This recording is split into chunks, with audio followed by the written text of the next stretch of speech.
Hot Mike with Dom Izzo. Really?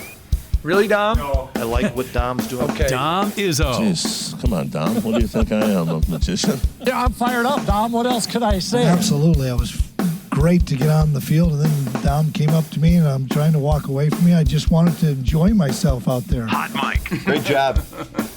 There's got to be some kind of intelligent question about something. Is Hot Mike. Hot Mike. On the networks of WDAY. You know, if it's not about sports, I find it very hard to concentrate. Here's Dom Izzo. Dom Izzo.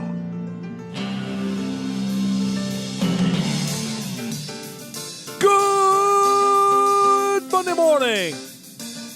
This is the back to work edition of Hot Mike on WDAY Extra at Inforum.com. For you football fans of teams that were eliminated this weekend, it's the all over edition.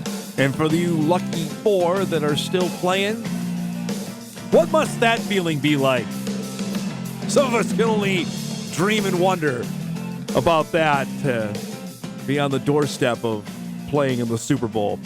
Good morning, everybody, on this 23rd day of January. I am Dom Izzo. Welcome to Hot Mike. Hope everybody had a great weekend and enjoyed the moderately warm temperatures, as I saw this morning on our first news show, where it's going to get bone-chilling cold later this week, which is pretty much right on time. Normally late January, early February, we're due for normally in January we get it. So we've actually been unbelievably mild, and we haven't had any snow, so you can't complain about that. At least I can't. Since basically Christmas time, we've been A-OK. We got lots to complain about this morning. That's what we do, don't we, on this program? After we left you on Friday, the Twins made everybody upset. I'm going to tell you why it's not the end of the world. Actually, we did this story when Seth Stoles last was with us. He pretty much told us that Luis Arraez was going to get dealt. So we'll get into that in a little bit. Mixed weekend for Bison basketball. Women's team got a big-time win Saturday in Kansas City. A lost weekend for the men. We'll get into that here in just a little bit after the loss to Kansas City on Saturday afternoon, and kind of puts everything right back up in the air with where things are at in the Summit League as we now make the turn for home. We have completed the halfway mark of conference play, and now we're on the back end with 9 games to go, and there's still a heck of a lot to be figured out from 2 to 10 in the Summit League. 1 is established on both the men's and the women's side. After that, pretty much everything up in the air there. We'll salute another really, really good team in the area on the hoops in Division II. Tim Bergstraser's MSUM Dragons are just ripping off wins. They've won 17 of 20 games here so far this season for the first-year head coach. He's going to come on later on the show, and we'll dive into that. And we'll chat, of course, some football, college football as well. I got a couple more emails over the weekend on our topic that lingered from last week on name, image, likeness that will it's not going anywhere. I think there's still people that want some clarification on it, so we'll get into those before we wrap up our show. So with that, we'll dive into the NFL games from yesterday. Saturday saw Kansas City survive Jacksonville, which ended up probably being the best game of the weekend on top of the last game. And Philadelphia just run all over the Giants, and I mean run all over the Giants. So the top seeds each played Saturday and won. No upsets there. Leads us to yesterday, where we had 2 dynamite matchups going in. Cincinnati and Buffalo, which we'll show you in a second. The late game was Dallas and San Francisco, and they have played so many times in the postseason with great historical figures, monumental plays. You're thinking, all right, what's the next chapter that's going to be authored in this series between these two teams, with Dak Prescott having his best game maybe ever as a quarterback in the wild card win over Tampa. You've got a third stringer in Brock Purdy still leading the way for the 49ers, which the interconnections with North Dakota State, by the way, with him is fantastic. Share that in a second. Late second quarter, tied up at 6, and this was a monumental play. You cannot understate that, as Dak was trying to force the ball in there to CeeDee Lamb. I'm not sure where he's throwing it. Tre'Davious Ward tipped it. It's picked off. The 49ers, or the Cowboys, are driving there. San Francisco ends up getting a field goal. They're up 9-6. Here's another play there that could have been picked. Brett Maher, remember, had an extra point blocked after the 4 missed extra points last week, kicks the field goal. We're 9-all going to the fourth quarter. Well, actually, look at this play here before the end of the third as Purdy should have been picked off there. That's a fabulous play. I don't know how Kittle makes that. That is absolutely phenomenal on a drive for fans who are watching the game last night that had to remind them of watching NDSU at its very best.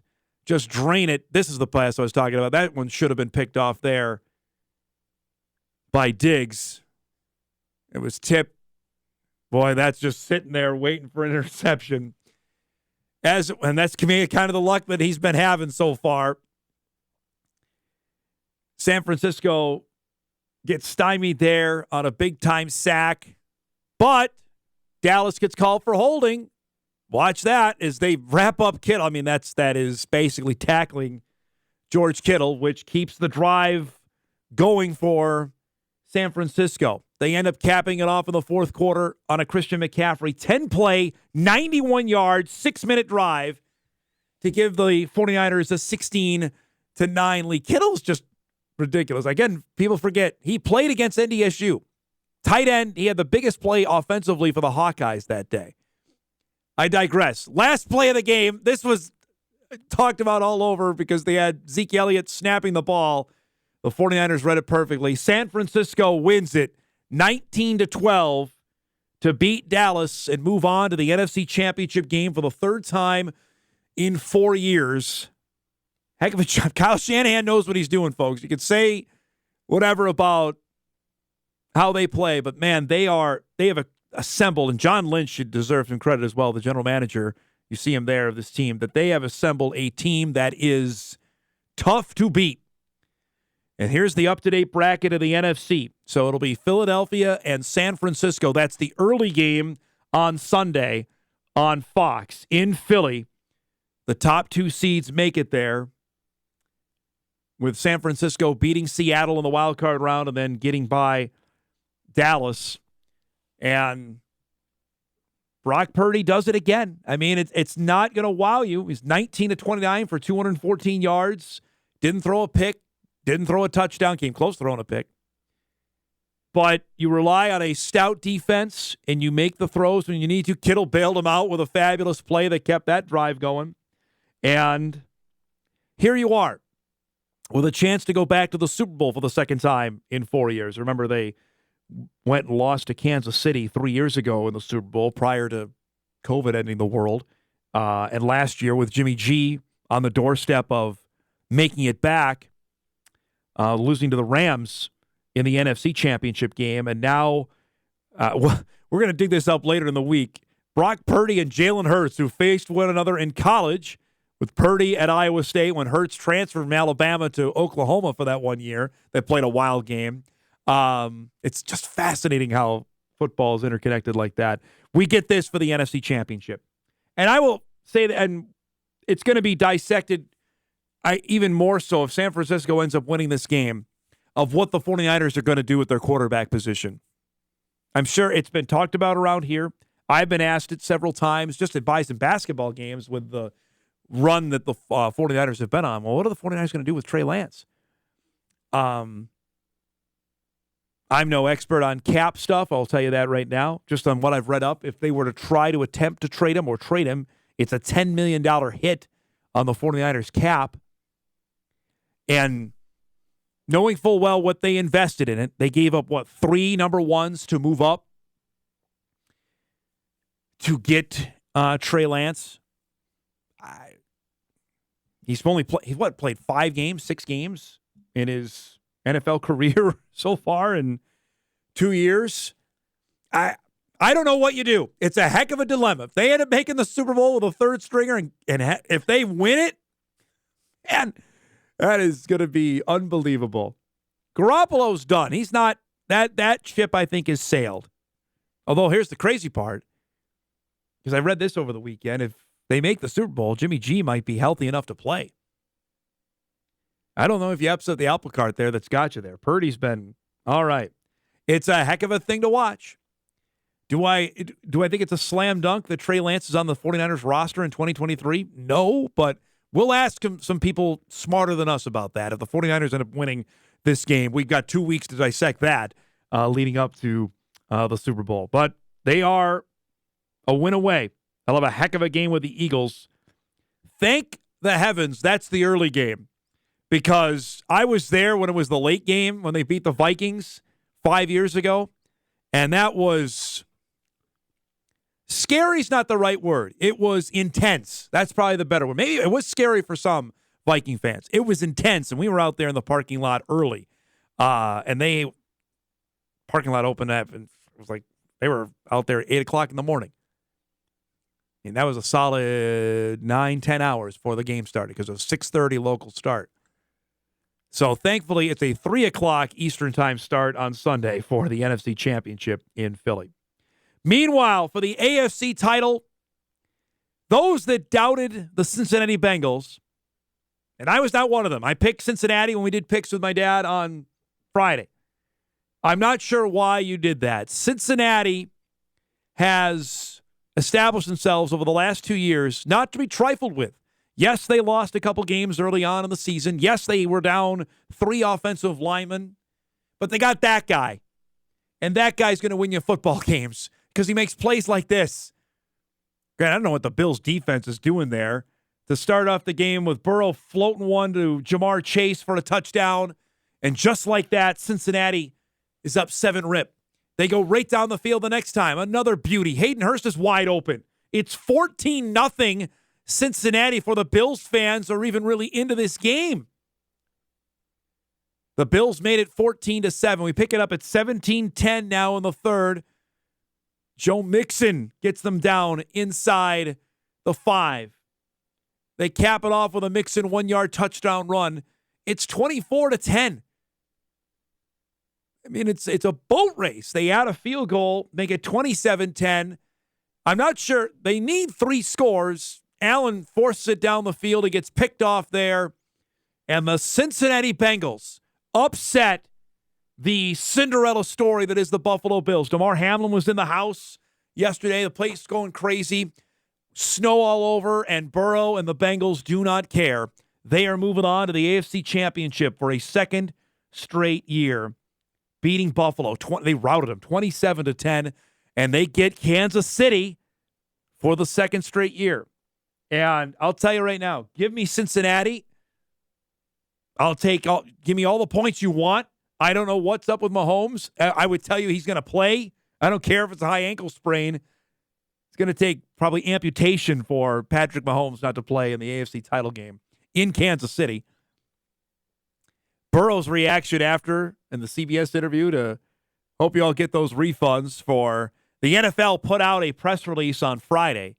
Story probably we'll do later in the week because it's got some traction to it on that the game, the AFC Championship game, if it was going to be in Atlanta between Kansas City and Buffalo, a neutral site game, it already sold 50,000 tickets. Burrow, of course, and the Bengals, I don't blame them for taking that immediately to heart and taking offense to it, going there and curb stomp Buffalo. And now they get a date again with the Chiefs. They beat Cincinnati or Kansas City earlier this season. They've beaten them, 3 straight times? I think they've figured out what's up with Kansas City. Personally, I think you're looking at a Cincinnati-San Francisco Super Bowl. I think both road teams are going to win on Sunday. Of course, that probably ends up being Philadelphia-Kansas City with the Izzo jinx, the way it works. But it's going to be fascinating to see it play out with 2 really good games. The AFC game is the late game. It's the 5:30 game on Sunday, as we'll figure out who's going to go to Arizona for the Super Bowl. Should be a dynamite couple of games. Burrow is just so tough. And our guy, Cordell Volson, we're going to chat about that coming up later on in the show. The last remaining starter of the Bengals offensive line, rookie, has started now all 19 games at left guard and now has a chance to play for the Super Bowl this weekend in Kansas City. Getting our crack research staff on. The last guy to play in the FCS championship game, and then play in the Super Bowl the following year. We're working on that. Might have that stat by the end of the day, or end of the show. That's our hope. But pretty cool stuff there. We'll have plenty of football chatter here on our show on this Monday. Coming up in a few minutes, Jeff Kolpack will join us in his usual 9:35 time slot. We'll recap what we saw this weekend from Bison Hoops. It's been a little bit. If you missed our podcast, we'll go into, obviously, what's happened with the Bison and the transfer portal. South Dakota State's John Stiegelmeier leaving, retiring. Jimmy Rogers taking over as the new football coach. He was officially introduced on Friday by the Jackrabbits. We'll get into all that with Jeffrey coming up at 9:35. At 10 o'clock, Ethan Brooks will join us, former head coach at Drake Animus, who coached Cornell Volson in high school. Got to be a proud moment. He's actually living now in Western New York. He's saw what happened up close as the Bengals beat the Bills yesterday. He'll join us coming up at 10 o'clock. And at 10:35, Tim Bergstraser will join us, head basketball coach, Minnesota State University, Moorhead. The Dragon men are 17-3. They are ranked. They're in the top of the NSIC standings. They're having a heck of a year. In his first year as head coach, having a heck of a season as we get ready to head to the latter half of the season. He'll join us coming up at 10:35. That will salute our best of the weekend coming up and a heck of a lot more. So we're off and rolling on a Overreaction Monday. Hot Mike back after this on WDAY Extra at Inforum.com.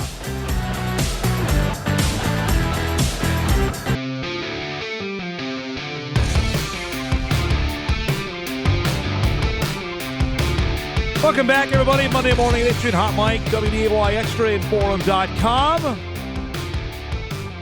Busy week upcoming. The Twins are going to be back in town. The Winter Caravan hits on Wednesday. First time that's been here in 3 years. That might be interesting to see some of the fan reaction after what went down on Friday, which we'll get to here in a second. But that highlights the big stuff that's happening this week here in town. We got some big games happening as we already, what did I say? We got a week left in January already. It's just wild to me how the time clicks by here. But we got plenty going on, and we'll get to most of that coming up this week. Each and every Monday, this time slot, we do our best of the weekend, so let's roll it. And anytime we can do golf in January, we do that. Final round of the American Express yesterday. Our guy Tom Hoagie with one of the shots of the day here. Chipping this at the 14th. Drills that. Birdie chip. He shot 66 yesterday. Finished 32nd. This, Davis Thompson trying to chase down John Rahm. This for birdie. It hits the pin. If he takes the pin out, he drills it and ties for the lead. Instead, he has to settle for par. Rahm had a chance for birdie here at 17, but he just misses. So they go to the 18th hole, still with a one-shot difference. Rahm, by the way, who won the Tournament of Champions to start the year, so he's already got a win in his back pocket. This, all he needed was a two-putt par. He makes that, tap in, and ends up winning by one shot over Davis Thompson, who's just got to be sick to his stomach that he had a chance to tie. That's how he missed it. If he takes the pin out, it goes in. Rahm, though, now the number one player in the world and number one on the FedEx Cup points list, which is obviously the big thing at the end of the year. Hoagie, for his efforts, it's not a bad weekend. Ends up shooting at the first round, ended up killing him, honestly. Shot 71, finished 66, 68, 66. He played well over the final 3 days. He actually moves up a spot to 15th in the FedEx Cup standings. He's not playing this coming weekend, which is at Torrey Pines. And then he'll be back on the course in 2 weeks to defend his title at Pebble Beach. Seems crazy that has already been a week or a year since that happened. But, yeah, he ended up taking home, 22 FedEx Cup points. Ended up making like 84 grand, something like that yesterday. Not the end of the world, but not certainly what he was looking for. After last year, he finished third in this event. That's where he really got his year going. Was third at the American Express, then he won at Pebble Beach. So John Rahm with the win yesterday. From the Hoops Hardwood over the weekend, the Bison women, after they got obliterated Thursday night, and they did not play well against Oral Roberts, Saturday afternoon had a tough one in Kansas City. Just the environment in Kansas City stinks. And Jory Collins told us we would have a bunch of family, friends there, obviously being from around the area. And they were in a tight one with the Roos. But Elle Evans is someone you're going to have to go see, folks. Early in the game, she makes a huge block there, set up a three-pointer later in the game. Why don't you run the break here? This is fantastic. The step through and fit. No one stopped her at 6'3". Got the and one. This play, reads it, comes up with a steal, behind the back. Then the Euro step in the paint and the fit. Really? Play that through again, Eric. It's all right. We can watch this a second time. That was phenomenal. She had 23 points, a career high, as the Bison win in Kansas City. This is just a player they have not had. They haven't had anybody with this kind of athleticism to do something like this, to take over in a tight game. Taylor Brown got hurt. I mean, this play alone, put this on the highlight reel for the season. Behind the back, step through, finish. They don't have that player. They haven't. Other teams have had the difference maker, the one with dynamite athleticism. The Bison have that now. And she's just a freshman. She's still figuring it out. She took over that game, willed the Bison to win. Hamling was off. Hamling had a terrible shooting weekend. She was 1 of 13 on Thursday at ORU. She was 2 of 12 on Saturday at Kansas City. So when your best player is off, and I don't know if Hamling's their best player, frankly. That's a discussion we can have as the season continues here. But the Bison got the win. They're 7-2 in the league standings as they turn from, they've never been there. Never. I mean, so they've got 9 games to go in the league standings. They still have SDSU and USD in Fargo, right? But they have ORU and Kansas City in Fargo. So that's 4. They still got to go to UND. That game comes up on Saturday.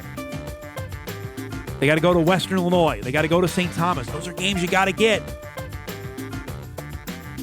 They got to go to Denver, to Omaha. Those are games you can get to. Right there, those are 5 winnable games. I'm not talking about any of the home games. You can win all 5 of those road games. At worst, that's 12 league wins. The Bison have never been close to that in the Summit League. And let's just say at worst, you win 2 home games out of those 4 remaining. That puts you at 14 league wins. Pretty good stuff. Lastly, for our best of the weekend, this is almost a tongue-in-cheek. The Minnesota Twins made a huge trade Friday afternoon. They moved on from American League batting champion Luis Ariz for this guy, Pablo Lopez. Not even the Marlins ace, because Jose Alcantara is their ace who won the Cy Young this year. But if you have a hard time picking out who Pablo Lopez is, you're not alone on that. He did set a Major League Baseball record in this game, where he struck out 9 consecutive batters to start the game. He's a 5-year veteran, ERA of 3.75, struck out 174 batters in 32 starts for the Marlins last year. Now, in this day and age of Major League Baseball, starting pitching is not cheap. You're going to have to give up a guy who's really good to get somebody that may not be Justin Verlander, but he can throw strikes and get people out. According to his Baseball Reference, throws a strong mix of mid-90s fastballs and high 80s changeups with a smattering of sinkers and curves thrown in. His strikeout rate jumped in 2020 and has remained a strength. He missed 2 months in 2019 and 3 more in 2021 because of shoulder strains. I mean, every detractor for the Twins is going to point to that, saying, all right, so they got a guy that's damaged goods. But he threw a career-high 180 innings and 33 more than any Twins pitcher last year. Signed a contract with Miami just last week that'll pay him $5.45 million in 2023. He can't become a free agent until after 2024. So the Twins like this because they've got him for the next 2 years. They also received 2 prospects, 2 of the best in the Marlins. I'm not going to go down that road. I'll wait till we have some more experts to give us the lowdown here. And I get it. It's easy for Twins fans to be mad. They traded a popular player, the batting champion, for a second-tier pitcher. Yeah. Probably a rise due to get paid as well, so you could probably put 2 and 2 together there. The Twins maybe aren't going to do that. But we talked about this. Where was Arise going to play? He played first base this year almost out of necessity because Sano couldn't stay on the field, and Kirilloff got hurt. He's not a first baseman. I don't know where you put him. He's a great hitter. And I'm not trying to apologize here for the Twins, but you full well know they went how many starting pitchers they have last year? Too many. It was in the 20s, all right, of guys that, like, who the hell is this guy they're throwing out here today? We had too many of that in 2022. If they think they can contend, which I think they can in a below-average American League Central, you've got you've got Gray, you've got Ryan, you think Kenta Maeda's coming back, Taylor Mahle, if he's healthy, guy dealing with shoulder issues, you throw this guy into the mix with Bailey Ober. I mean, you've got guys who can throw. I don't know if anybody's an ace. There's no clear number 1 there. You got a bunch of 2s, but maybe in the American League Central, that's all you need. I don't know if that's going to win you any playoff games, but it's probably going to get you there if they stay healthy. We'll get back into that later on in the show. We're due for a break. We'll take one now. We come back. Jeff Kolpack will join us. We'll fully break down everything Bison related, from hoops to football and everything else in between. We'll do that when Hot Mike returns on a Monday morning on WDAY Extra, Inforum.com. It's that time. An author. Offensive production, number 1. Number 2, I forgot. Golfer. It'd be like going on a 3-person best shot, and we were saying, Kolpack, you got to make a 25-footer every time. You wouldn't putt first. I'd have Tim putt first. And one heck of a TV personality. This game is for the Cooper Cup. It's the Forum's Jeff Kolpack. 4! I should have yelled 2. Here he is, everybody, on a Monday morning. Great to see you. Any takeaways from what you saw this weekend, football-wise? Takeaways. I think Dak Prescott has reached a ceiling in his career. All right. I'll say that. Dallas fans may agree with that. It'll be interesting to see what happens with the Purdy-Trey Lance thing when that thing shakes out. And the Philadelphia Eagles, my goodness. Yeah, they're all right. How about our guy Joe Burrow? I mean, he's just tough, man. And Cordell's the last standing guy on the Bengals offensive line. And here they are with a chance to go back to the Super Bowl. Yeah, and if the Cincinnati Bengals can do it, why not the Minnesota Vikings? Because they have no offensive line. But how about Buffalo? Defense. But this could have been the year. They haven't won either. Yeah, the Bills have been stacked for 3 years, thinking, okay, this is going to be it. And it seems like they're farther away now than even they were last year. I mean, Cincinnati handled them yesterday there. That was handle them physically. I just always had the upper hand that whole game. You just felt like the Bills were just not there. No. They couldn't tackle very well. It reminded me of some of those Bison games when in the tackling, just guys would just slide off, you know. It was not good there. I want to show you, we haven't done this yet, and you were there, obviously, for our viewers, listeners. The last, 3 minutes of the game Saturday, the Bison-Kansas City game, and how it played out, which was a typical Kansas City game. They grinded out, a lot of fouls. Game took forever. I think it was a 2-hour and 10-minute game. When Bowden Skunberg drives and scores here, I think the Bison are going to win the game. It's 68-67 with 2 minutes to go.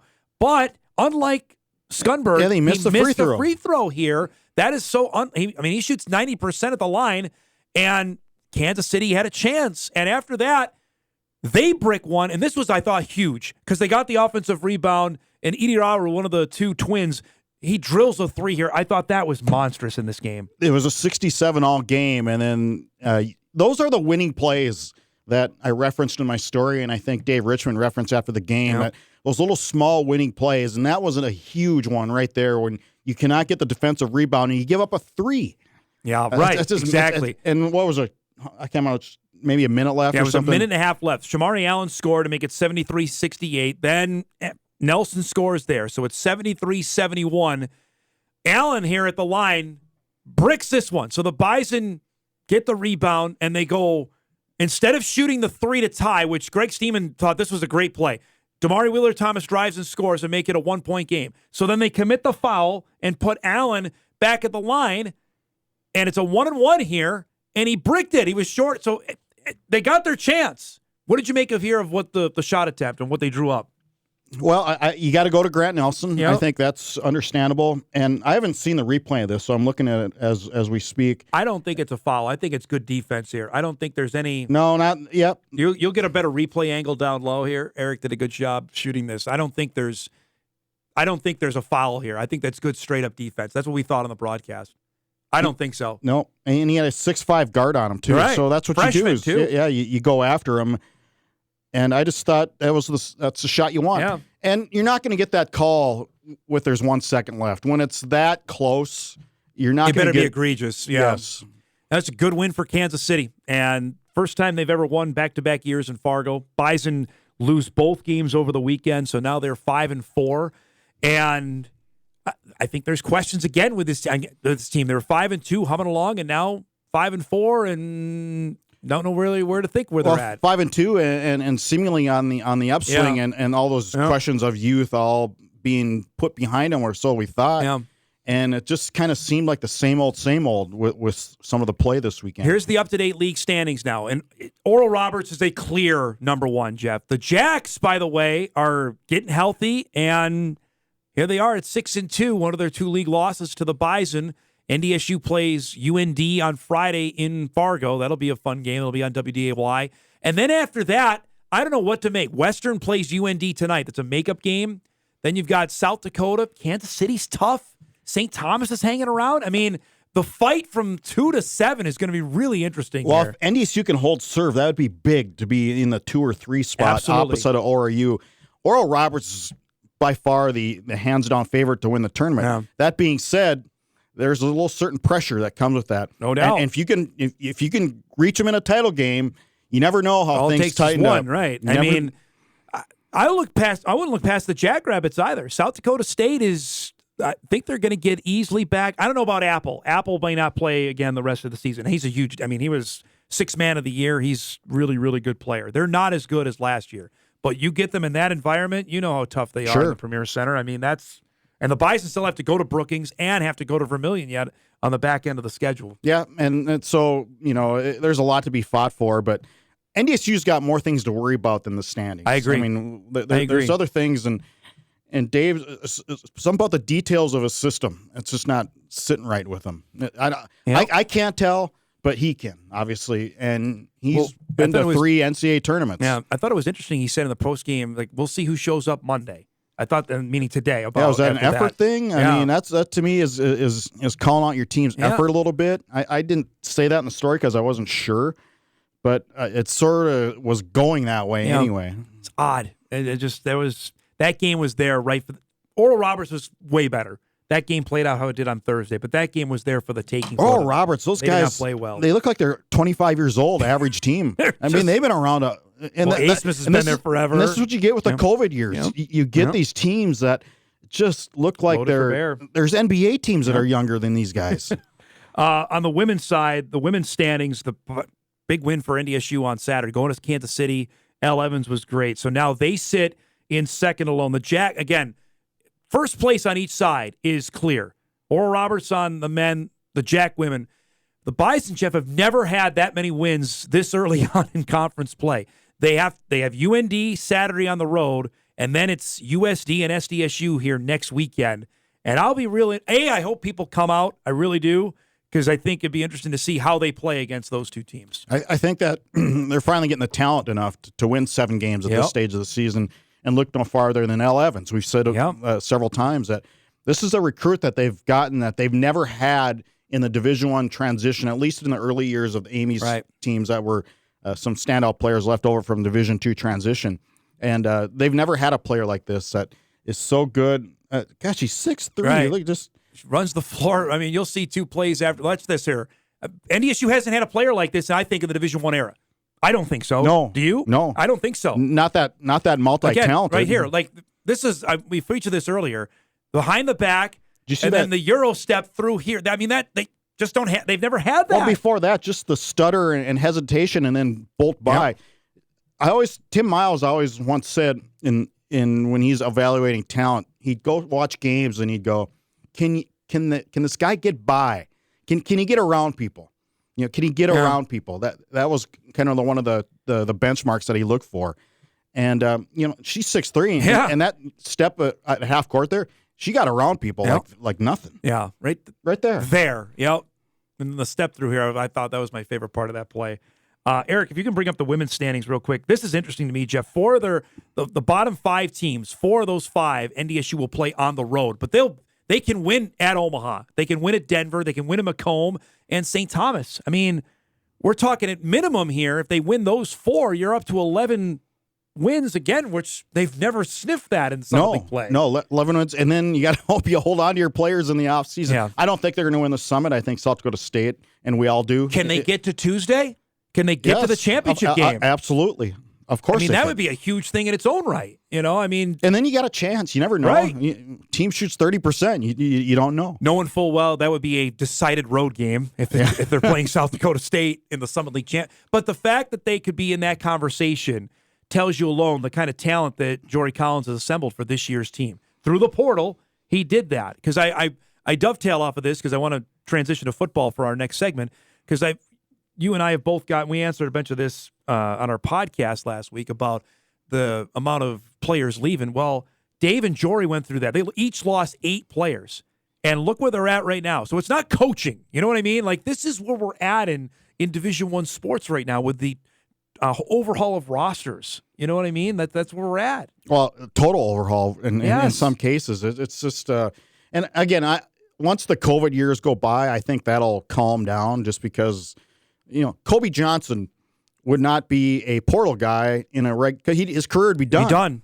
Correct. Dom Jones would have 1 year left, less susceptible to leaving. So Courtney Eubanks had 1 year left too. Yep. Yeah. So you're now they got 2. Correct. And that's a huge difference in getting into the portal. So once 2025 is in the rearview mirror, I don't think you're going to see the frenetic pace of transfers. The football, you're saying the 2025 football season is our last one. Yes. Yeah. So we still got 3 more years of this, man. I know. There could be I think there'll be a lot of people getting out of coaching, frankly, over the next 3 years.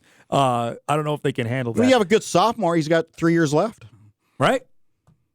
And probably not going to play all 3 at that same school. It's a That's huge the deal. difference. Let's take a break. We'll do that. I want to talk plenty on Bison football movement, where things are at, and where they go from here. We'll do that. We wrap up hour 1. Jeff Kolpack back with us right after this.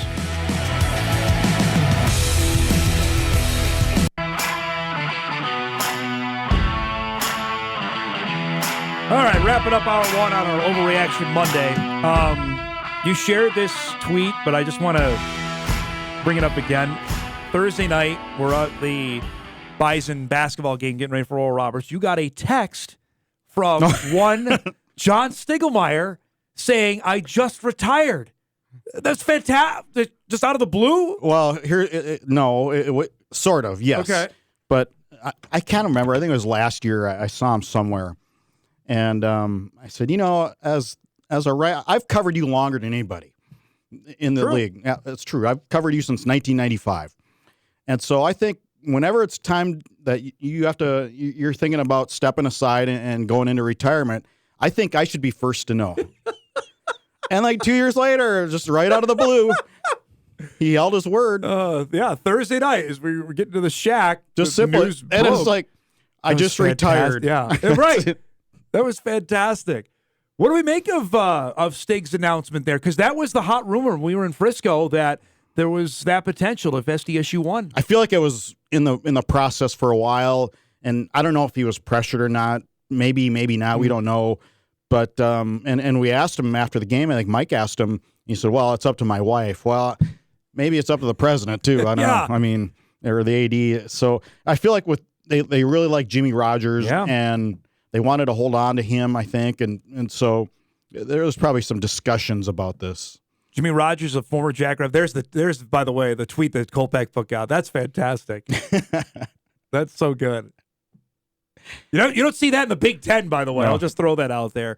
Rogers, a former Jack. Intense guy. This is the opposite of Stick. It is. I mean, we'll see if it works. And he already brought the heat on, saying this is the standard national title. And he said for this group that just left with one, the next group of seniors they won't win just one. Well, so he's already the hammer of the gauntlet's been thrown down. Well, they're going to be overwhelmingly favored next year to go all the way. I don't know if there's anybody. Certainly, nobody returns what they have. No, not even close. No, especially with the Bison departures that have gone on over the last week and a half. The timing of that, I thought, is interesting because the portal window closed on Wednesday. The announcement came on Thursday. But not by accident. You know that. Because now the next window doesn't open until after spring ball. Right. May 1 is when it opens. So, Oh, come on. Yeah, right? That's just the way it works. It's funny how that all draws together on that. You had the Kobe story on Friday, following up the Eubanks and Dom Jones stuff. Randy Hedberg put out a tweet on Friday night I thought was hilarious. Just one word, the Aaron Rodgers relax in capital letters, which I assume that was addressed to Bison football fans. What do you make of what's gone on here? Yeah, everybody's going, well, are you asking the tough questions? Right. You've gotten that. Yep. And, well, for one thing, these guys aren't leaving as disgruntled employees. I don't see that. And in talking to other people around the program, I don't get that feeling. Yeah. But it's, he's a captain and you're Johnson. Bailing. Yes. A captain bailing. That's just a little...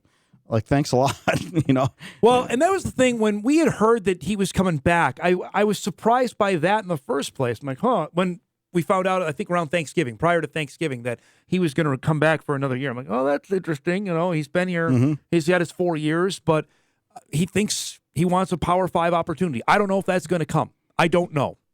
Well, it's getting a little late in the process now because he's still here. I mean, he's not... He's not enrolled anywhere else, right? Nope. Same with Dom Jones. Dom Jones is going to be here all semester, and he's not anywhere else right now. It's a situation. It's a multifaceted. So people will ask me that. Why? Okay, so why? Why are these guys leaving? Is it name, image, likeness? Handful of reasons. Yes. Is it playing time? Is it Probably. They don't like the coaching staff? I don't believe that's I haven't heard the case. that. Yeah, I haven't heard that.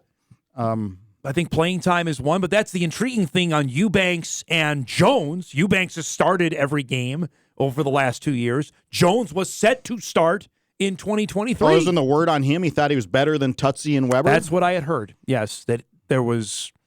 he was of the opinion that he was better than but then the two guys that were they're out there. Gone. Right. So, way to get back at him. There's the Hedberg tweet that came out on Friday night. Is it an NFL thing? You got 3 guys from NDSU going to the combine. That same day that came out. Yep. Yeah, they had 3 guys going into the NFL. Is that combine. it? You think you can get a better shot at the NFL trying to go to the FBS somewhere? Competition level has a lot to do with it. I think going to Terre Haute, going to Macomb. Yeah, okay. If you want a different experience, I guess. And there's nothing NDSU can do about that right now. Yep. I mean, it ain't going to get any better, by the way, with Murray, Kentucky signing up to be on the schedule here in a couple years either. And, Siegel's going to be playing in the Big 12 stadium. So how much do you think that had to do with it? Oh, absolutely.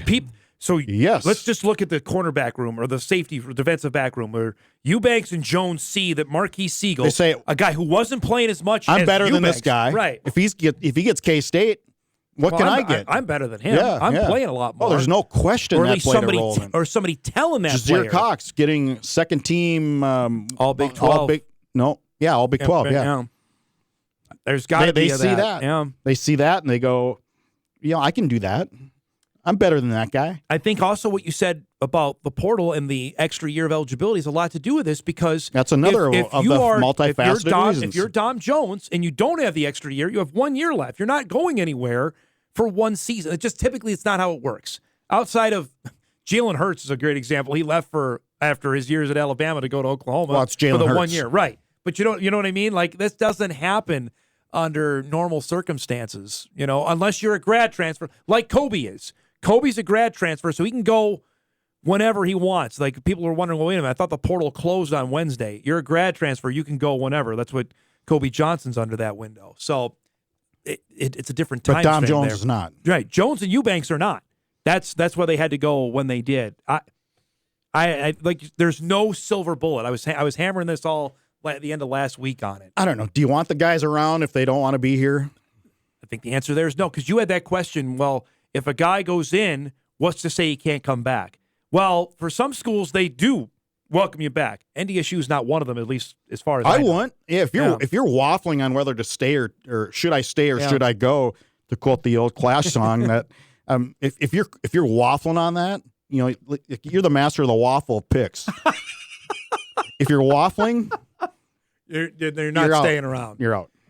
You can't have those guys in your program. So now at this late date, let's just flip it on NDSU before we got to go. So what do the Bison have now on the back end of this defense, and how does Matt Entz address this? Young guys. Well, he's got you can't add anybody now until spring, theoretically till May on that.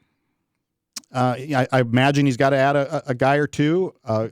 It's going to be the young guy, Darius Givens, right? Darius Givens, young man from Champlain Park. Welcome to varsity football.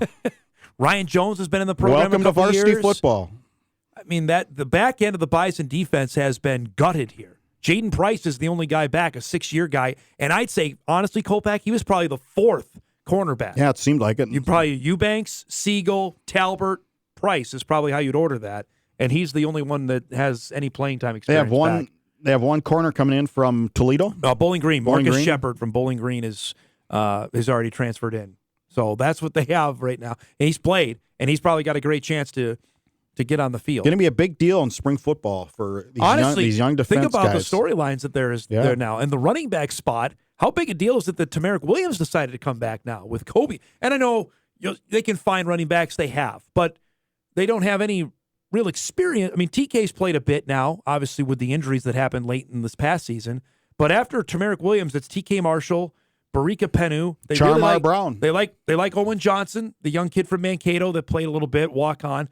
Shamar Brown, you're mentioning, incoming freshman's probably going to get some reps too. That they certainly get a look. And when we get to August, it's honestly spring ball over the last couple of years has been a bore.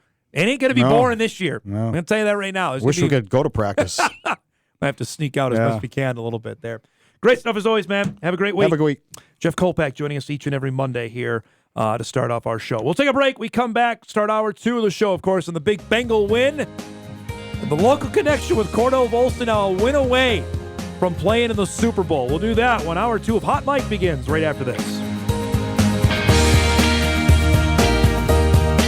This is Hot Mike. Hot Mike. On the networks of WDAY. Here's Dom Izzo. Welcome back, everybody. Our second hour on a Overreaction Monday, ready to rock and roll. Tim Bergstraser, MSUM men's basketball coach, coming up in our later on in this hour. Dragon men, 17-3, first place in the North Division of the Northern Sun. They are humming along. We'll visit about that coming up later on in our hour. But as we were talking about off the top, now we have the 2 title games set in the NFL. It'll be the 49ers and the Eagles for the AFC Championship, and the Bengals and the Chiefs for the AFC title game. And, of course, for football fans here, Bison fans, there is a couple of really neat connections. Obviously, we did the Joe Burrow stuff last year with him being raised in Fargo and playing in the Super Bowl last year. Now a guy blocking for him that started in high school, became an All-American at North Dakota State, drafted in the 4th round by the Bengals, and has started every game at left guard this season.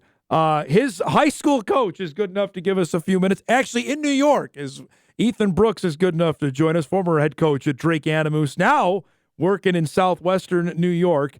It's like we traded spots, man. I used to be in New York, now in here. You used to be here, and now you're in New York. First off, thanks for doing this. Second, you're in the Bills country. So tell me, what's the mood like this morning?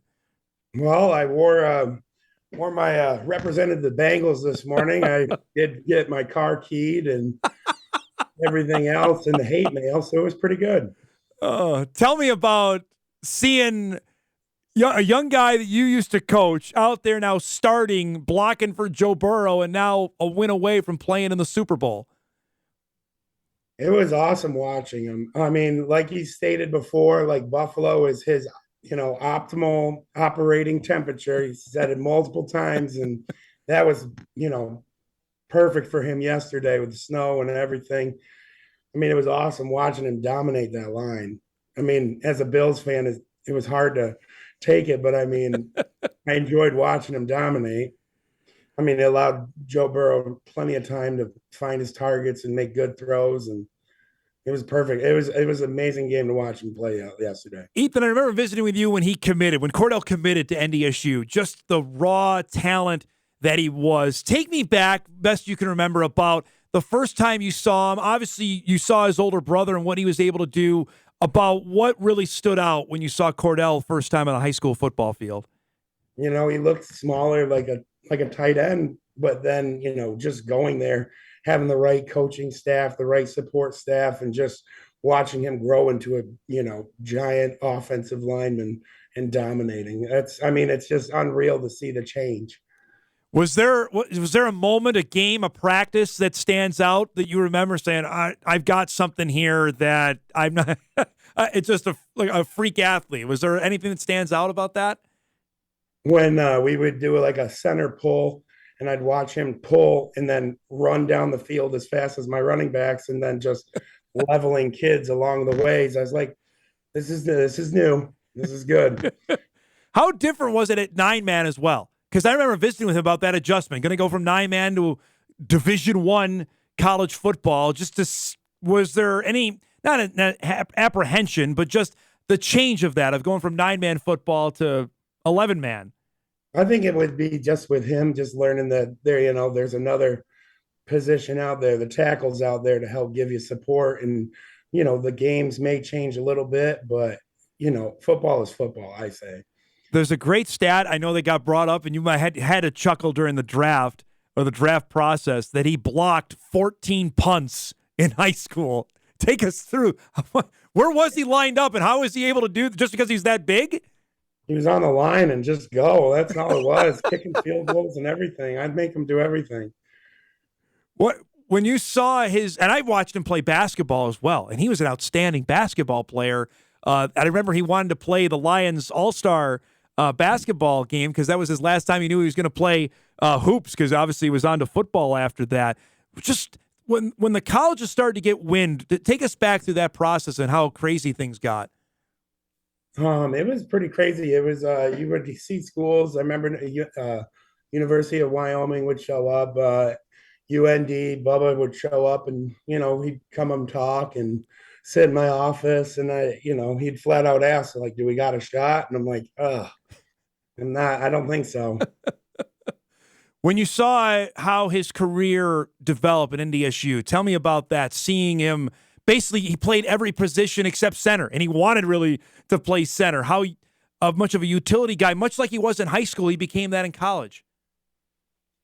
I think over the years watching him, becoming a Bison fan is like, it was amazing watching him be able to go to different positions, his coaching staff, the support that he had around him, just to be able to develop in those different spots and handle the adversity would be, it was amazing to watch. To then last year, I remember this time when he gets invited to the Shrine game, he has a huge week there. That gets the combine invite. I mean, the ball was rolling, Ethan, after that. Oh yeah, it was exciting to read all the news articles and everything else about how his journey is, continuing to growth until he ended up getting drafted by Cincy. It's funny because he watched the draft at his home in Balfour, which I know they can't. I know there's nothing surprising about that to you, but how much North Dakota means to him. Describe that, seeing that grow up, and just what Friday nights were like when you guys played. I mean, Friday Night Lights were, everyone was there, and they were a huge support staff. You had cars lining outside of the field, the headlights going. It was an amazing experience, and I'm glad that kids out there enjoy that and see that. Like, coaching in New York is from a different aspect. You see the differences. Like the small town community cares a little bit more than in New York, where you might get, very supportive families, but it's just not that same, environment. I joke with him, and this is after you left, that they end up playing six-man football for a bit. For now, they co-op, and they won the state championship with Velva as part of a co-op this fall. How different is, though, how tight that community is, and literally, I think everybody was there for his draft party this past April when he got picked by the Bengals. Yeah, everybody was there. I saw the pictures, and his parents are great supports for him, and it's fun seeing on Facebook. It allows you to stay connected, and you see the pictures and the camaraderie between everyone, and just you see the support that this young man has, and it's pretty astounding. How often have you had a chance to chat with him? I know he's busy. He's playing obviously in the NFL. How often have you been able to catch up? I send a snap every now and then. I know he's pretty busy with his life, and it's good to watch from a distance and be super supportive. I noticed like jersey sales. I couldn't find one of them, especially in my size, but you always go looking. Believe me, if I wasn't worried about money, I was going to drop the money on those tickets. Before I let you go, just to have, I know you're probably not going to brag about it a whole lot today, considering where you live, but you coached now an NFL guy who's got a chance to play in the Super Bowl. Describe that and the pride you have on that. Oh, I love it. I love it tremendously. I got stuff all over NDSU, past teams, everything. I support 100%. And, it's going to be the Bengals winning the Super Bowl versus the Eagles. So there you go. You got the call right there. Awesome. Yep.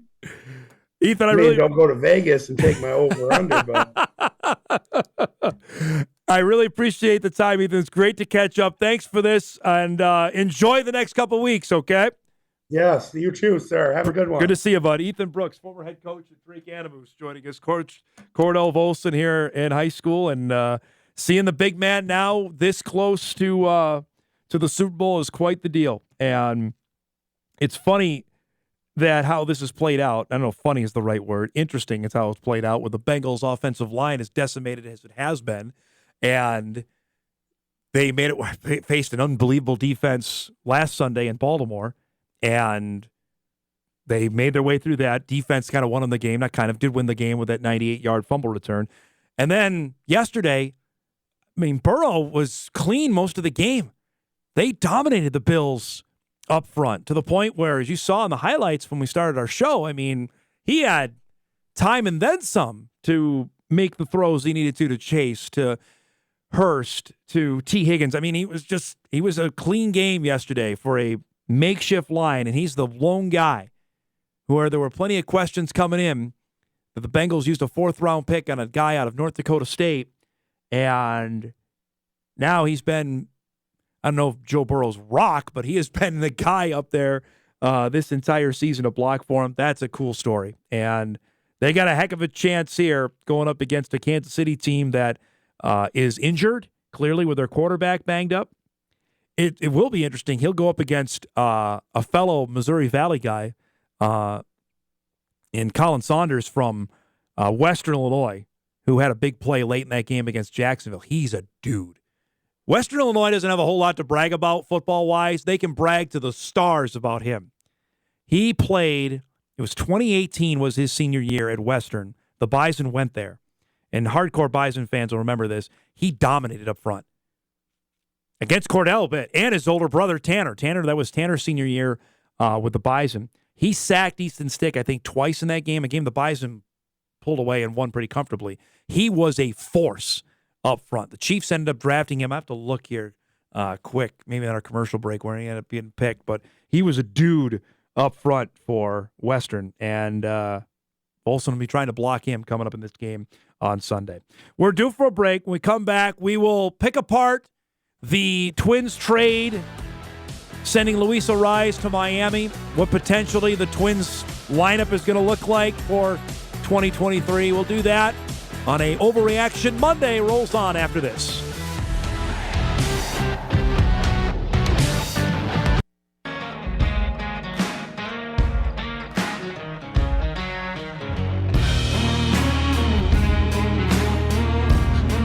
Welcome back, everybody. Monday morning edition of Hot Mike rolls on. WDAY Extra, Inforum.com.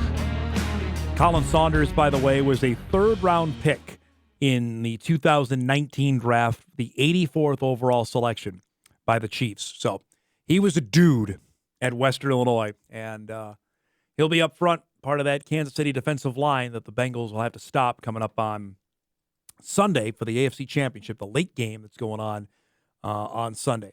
We got a busy week happening. I mentioned the Twins Winter Caravan happening on Wednesday. Also, Wednesday is a big baseball day. That's the Major League Baseball Hall of Fame announcement will happen.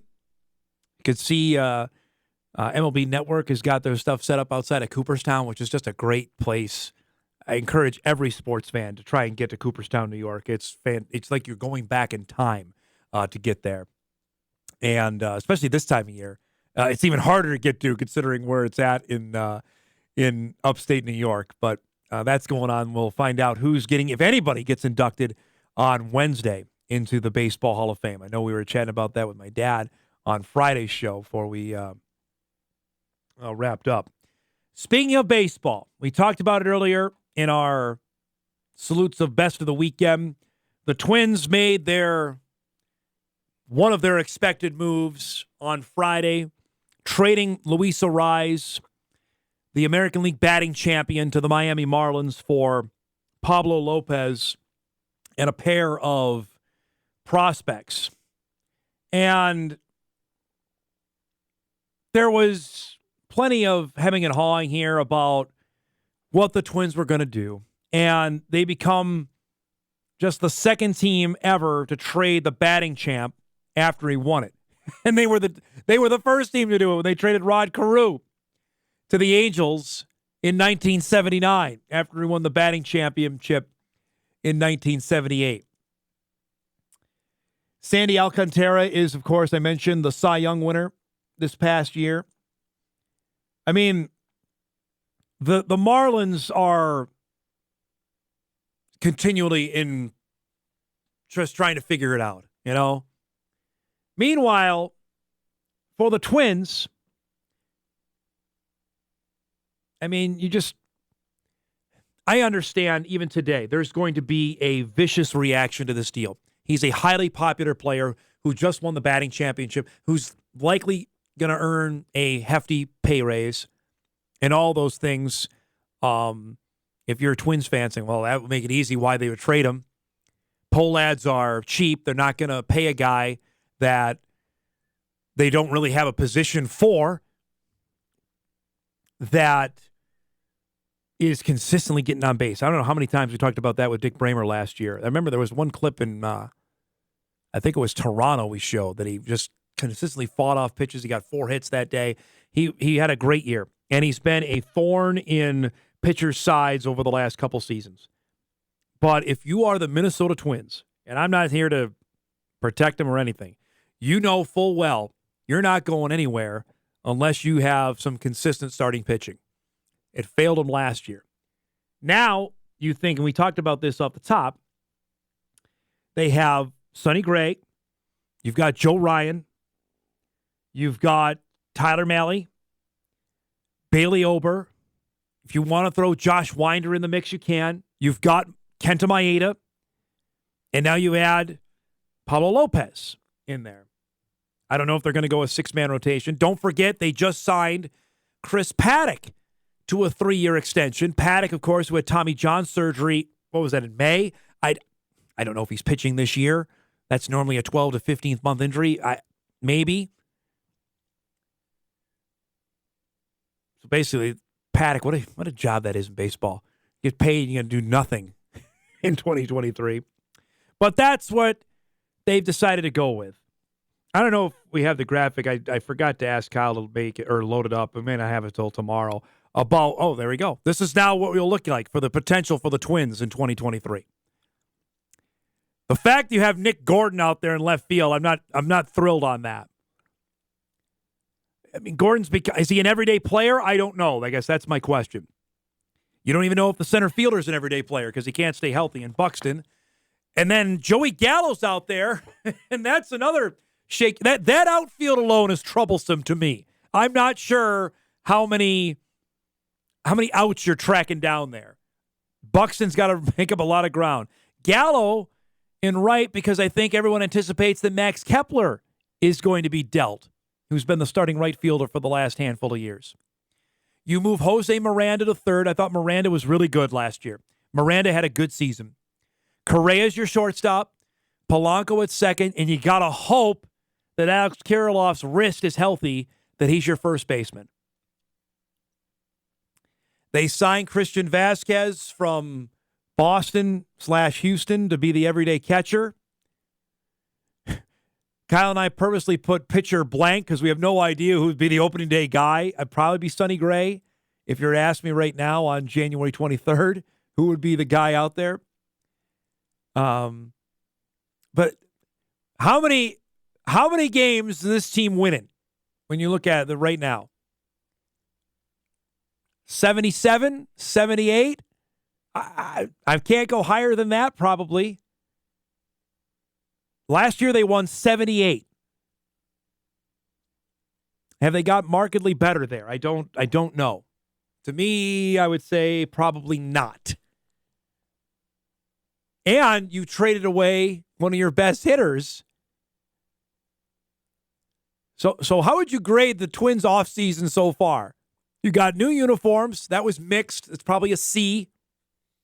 Initially, they lost out on Correa, then got him back. That's an A. You got him back. That's an A. And then you make this deal, which clearly has gone over not well. That's probably a C- right now. I don't grade it like that. I think that's a smart move. It's easy to rip it, which is what we're doing here, but I think it's a smart move. Probably if C-, you got to do something. They're not done. I would imagine the Twins are still going to make some moves, which makes them coming to town this week for the Caravan even more intriguing that they're going to be here and some moves are going to be made. To me, that makes it all the more intriguing of what's going to go down. But I just last year the Guardians the Guardians won 92. The White Sox won 81 games. They got to get to the mid-80s, I think, to win this division. The Tigers are still going to be bad, and the Royals are still going to be bad next year. They have to make some considerable gains there to try and catch those two. Have they done that? Maeda healthy helps, there's no doubt. But again, those pitchers I listed off are not number ones. You know, there's no Garrett Cole there for the Twins. There's no Verlander there. There's no Shohei Ohtani there. That's just not even Sandy Alcantara. There's no Sandy Alcantara there. There's Pablo Lopez, but Alcantara is a dynamite pitcher wasting away with the Marlins. They don't have that. That's why the uphill climb here is still ongoing. There's still going to be some moves to be made. I think Kepler is probably the next one to likely find his way out of town. And then you kind of go from there. You see what you got. Again, if you're telling me that Gallo's going to be my guy out there, I don't know how I feel about that. He strikes out too much, way too much. And by the way, you still got Royce Lewis hanging out there. Which I guess then if that's the case, maybe you move, if Lewis is back by June, right, from his ACL tear, then you move Miranda to first and you put Lewis at third. We're not putting him in the outfield again, right? We can make that decision. We're not doing that again. Then maybe you could do that, especially if Kirilloff's not 100%. Then you can make some moves there. You know, ESPN's depth chart right now has Gray, Ryan, Malley, Ober, and Maeda. That's before the Lopez deal went through here. I think, yeah, that's probably pretty accurate there. I'd probably go Gray, Lopez, Ryan, Maley, Maeda. That's your 5. Maybe 6 if you have Ober out there.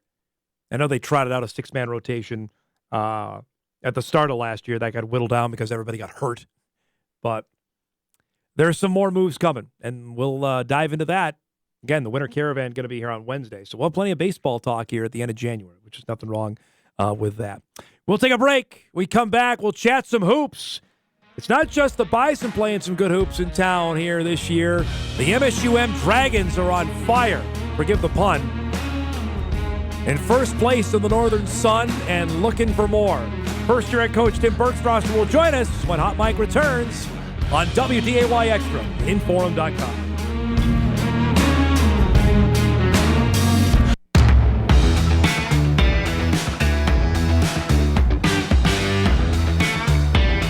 Welcome back, everybody. Hot Mike rolling on this Monday morning. WDAY Extra, Inforum.com.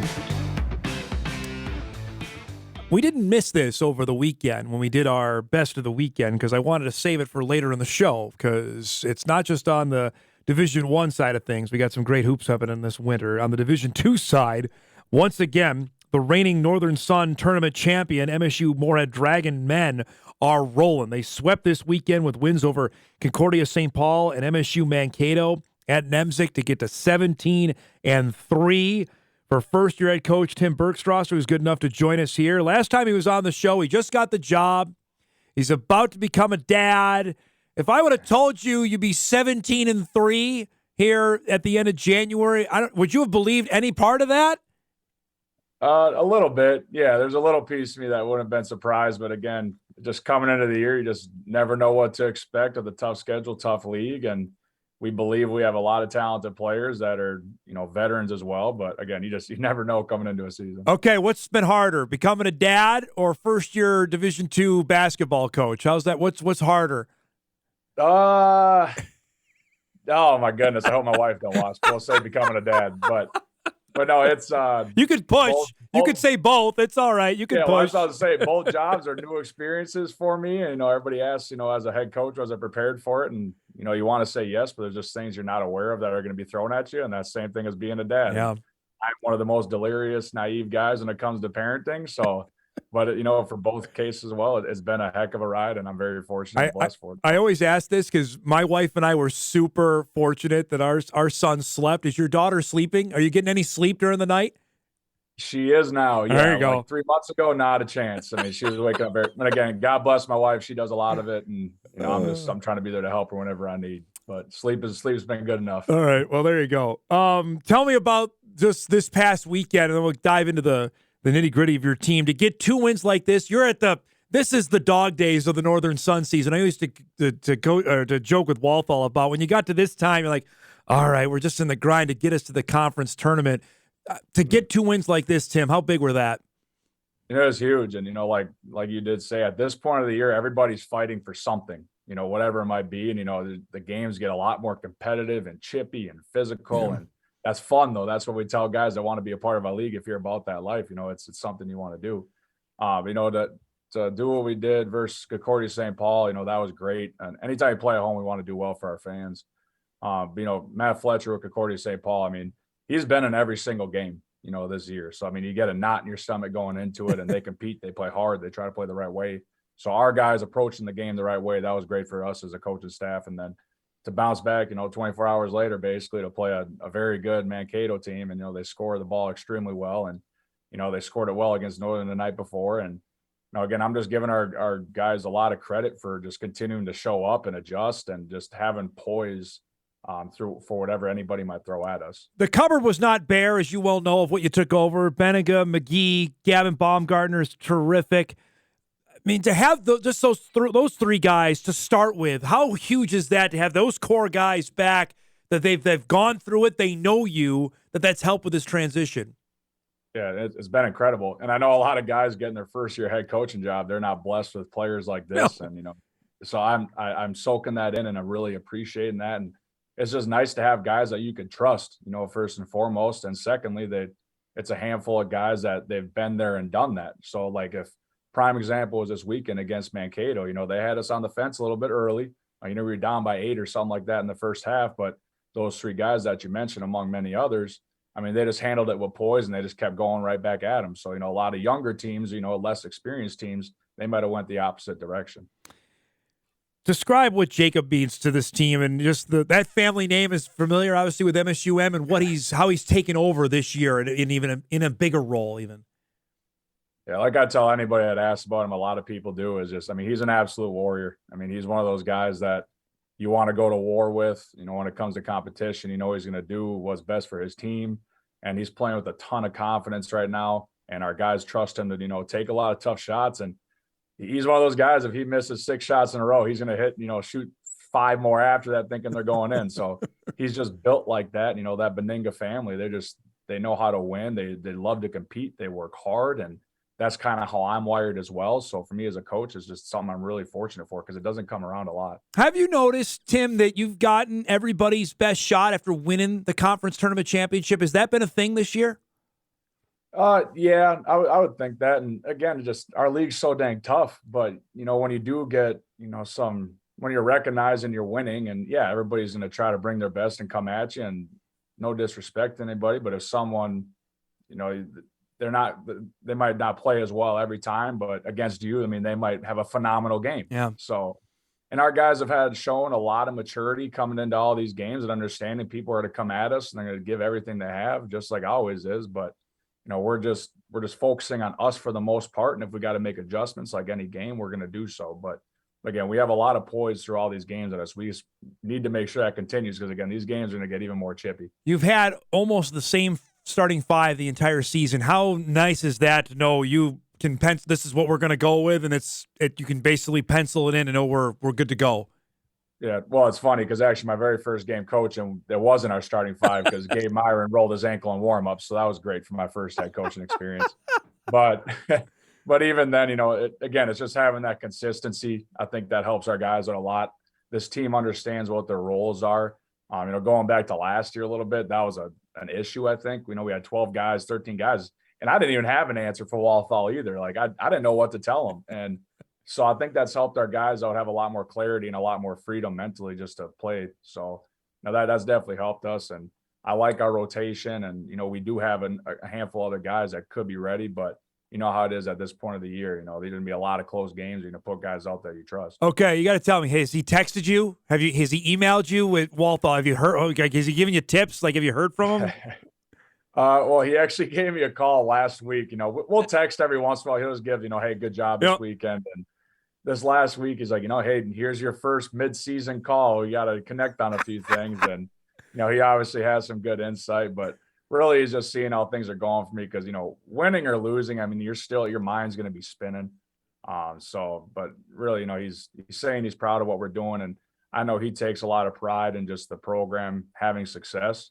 And that's what I told him as well. I want to do our best to make sure that continues for him too. I heard him doing some color commentary. He's doing basketball analysis on TV. Is he gone to the dark side? Is he coming over on this end? Yeah, I think he is, man. He was actually when we were playing at the Pentagon versus Black Hill State. He was there for that. We lost on a buzzer beater, so for him, it was a fun game to watch. But it just sucked that we lost. But that's part of competition, and he was dang good at it. He loves to talk hoops. He's a junkie in his heart. So yeah, he is. Well, first off, you can end the sentence with "he loves to talk." First off, he loves to talk, so that's why he's perfect for going on television. Yeah. I can tell you that. Are you having fun with this? I know winning makes it a heck of a lot easier, but has it been fun so far? Yeah, it's been incredible, and I pray on it every day, and just we have such a great group of guys, and that's just what makes it more enjoyable. And I've always been big on relationships, and winning, like you said, does help. But just coming to a practice with those guys, they're always happy. You know what you're going to get out of them. They're going to listen. They're going to compete. They're going to try to make each other better. They're doing things together, which is awesome for us. So I'm having a blast, and I'm just soaking this all in as much as I can, because I know this doesn't come around a lot.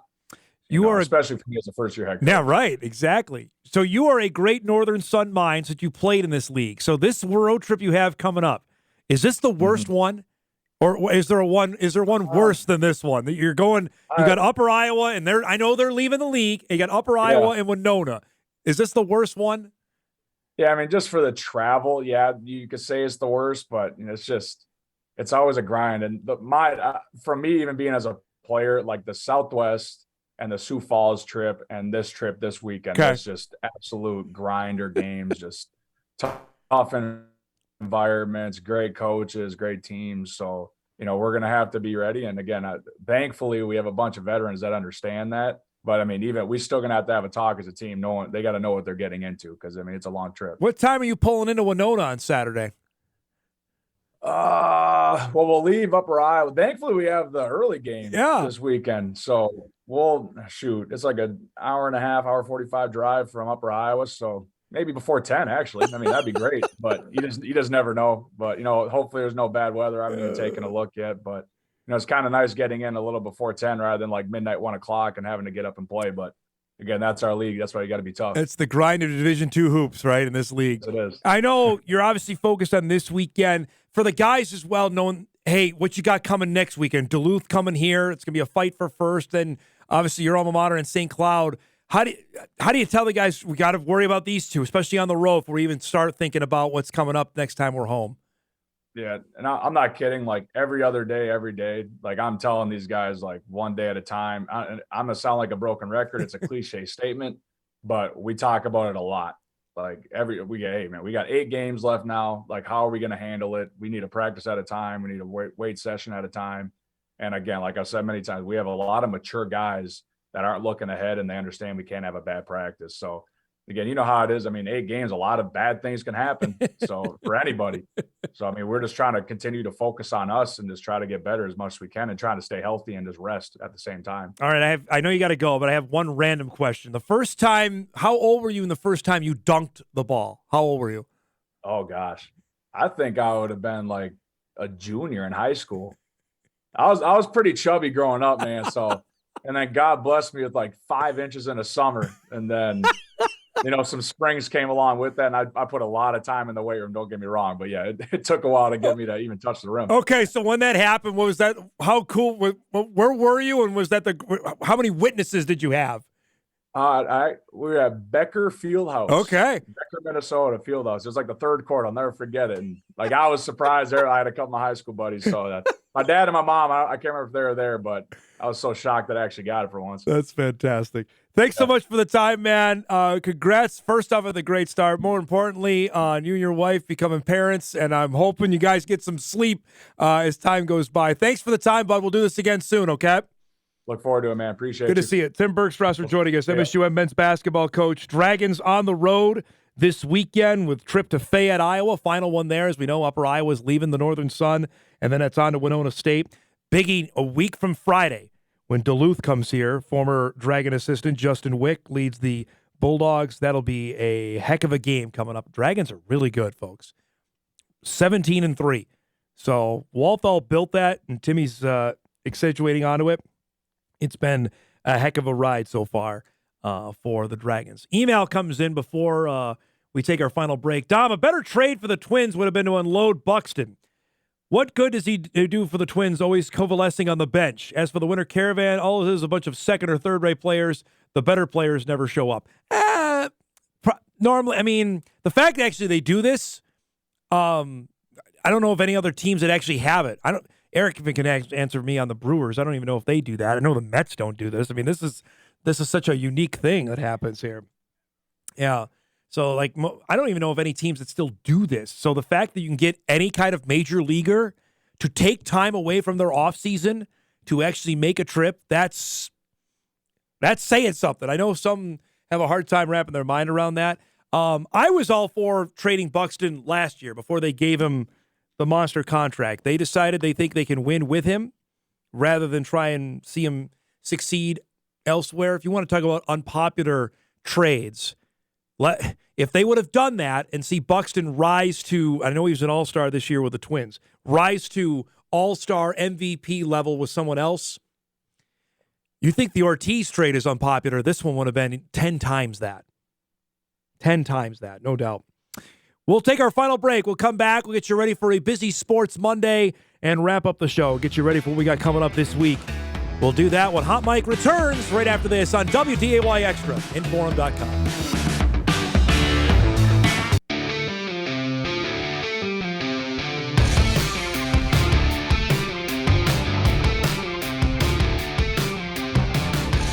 All right, before we go, I just saw this tweet was yesterday after the game, the Dallas game. This is from the Cowboys official account.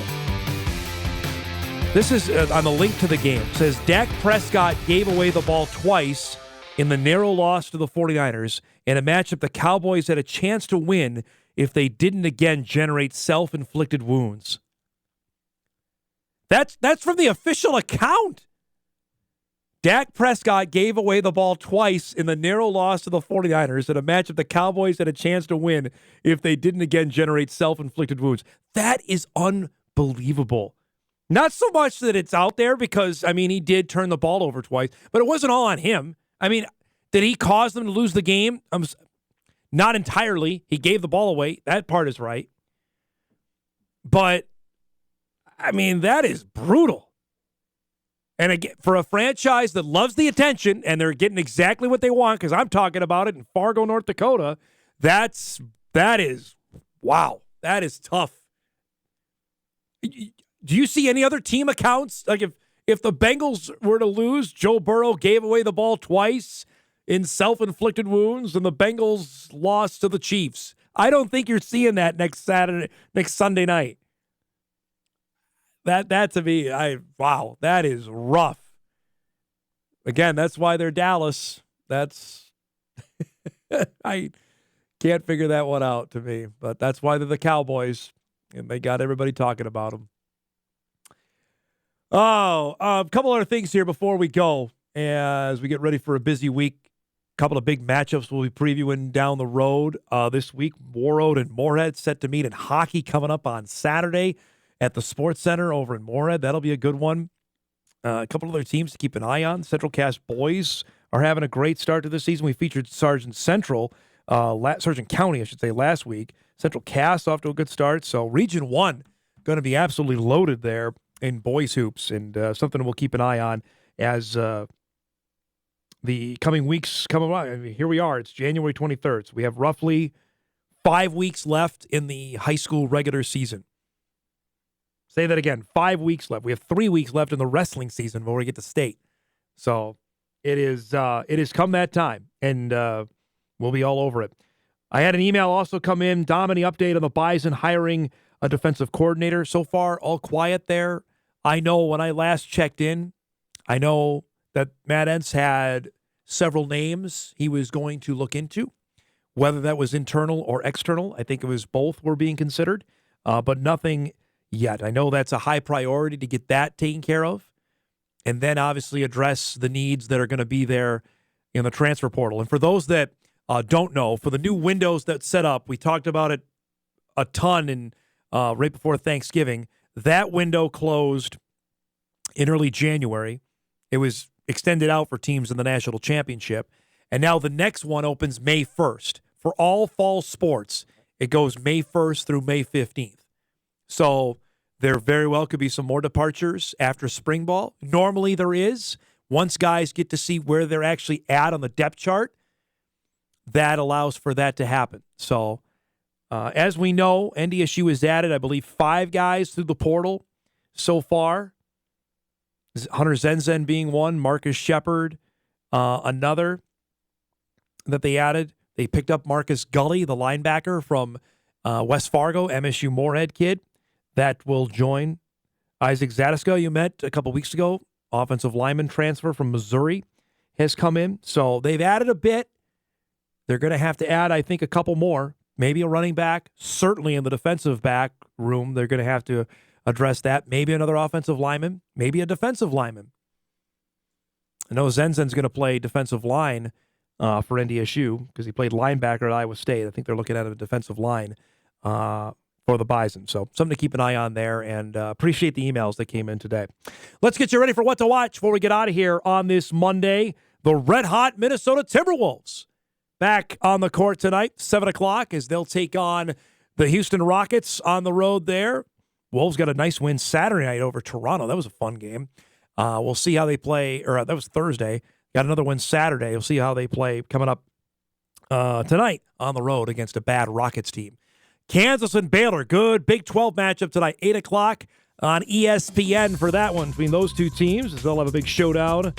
Jayhawks got boat raced the other day by TCU. And the Australian Open continues tonight, quarterfinals, 8 o'clock on ESPN2. We got to roll. Thanks to our guests, to Jeff Kolpack, to Ethan Brooks, and Tim Bergstraser. If you missed any of our show, you can podcast it later today at Inforum.com. Have a great Monday, everybody. We'll see you back here tomorrow on Hot Mike on WDAY Extra at Inforum.com.